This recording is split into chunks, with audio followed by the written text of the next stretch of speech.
Assalamualaikum warahmatullahi wabarakatuh. Perkenalkan, nama saya Sektio Merian M, NIM 20060114 dari Prodi Ekonomi Pembangunan.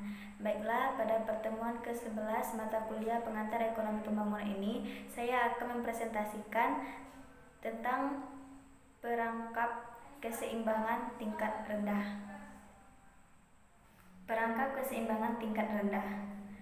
Menurut teori Nelson, penyakit ekonomi negara terbelakang dapat didiagnosa sebagai tingkat keseimbangan stabil pendapatan per kapita pada atau dekat dengan kebutuhan biaya hidup.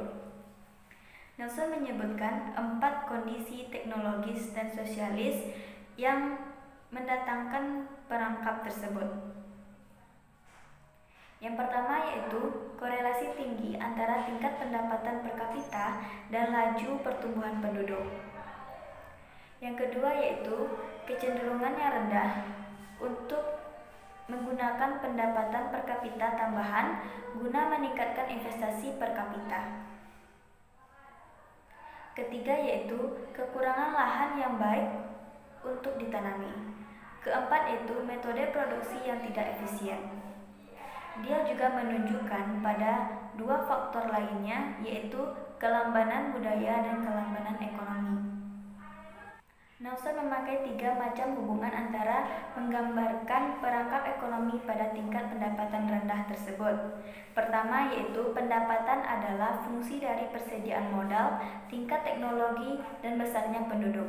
Kedua yaitu investasi neto terdiri dari modal yang tercipta dari tabungan dalam bentuk tambahan pada persediaan alat dan perlengkapan sektor industri plus tambahan lain baru pada luas lahan yang sedang diolah. Ketiga yaitu dengan pendapatan per kapita rendah, perubahan jangka pendek laju pertumbuhan penduduk merupakan akibat dari perubahan tingkat kematian. Dan perubahan tingkat kematian itu merupakan akibat dari perubahan tingkat pendapatan per kapita.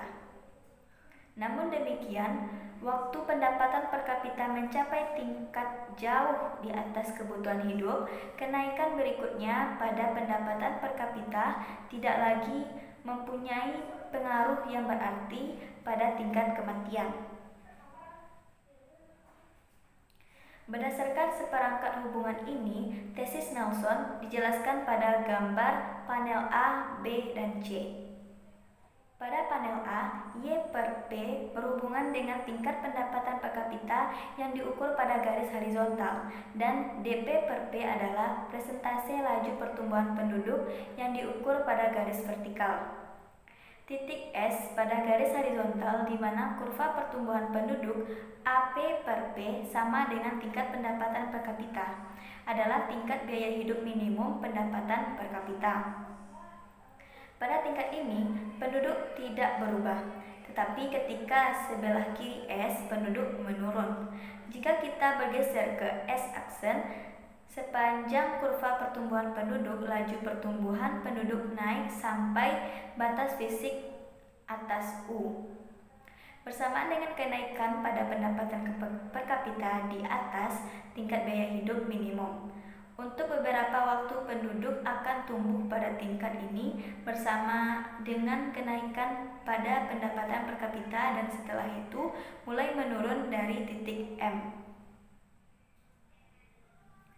Pada panel B, DK per P adalah laju investasi per kapita yang berasal dari tabungan yang diukur pada garis vertikal. Kurva DK per P adalah kurva pertumbuhan investasi yang menghubungkan tingkat investasi per kapita dengan berbagai tingkat pendapatan per kapita.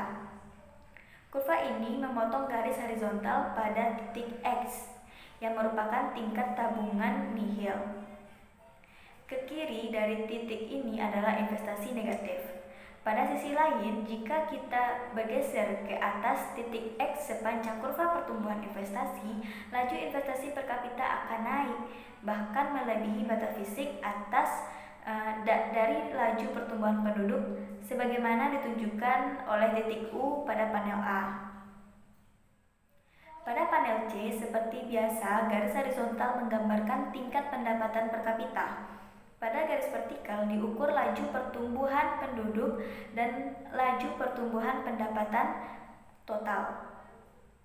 DY per Y adalah kurva pertumbuhan pendapatan dan DP per P adalah kurva pertumbuhan penduduk di berbagai tingkat pendapatan per kapita.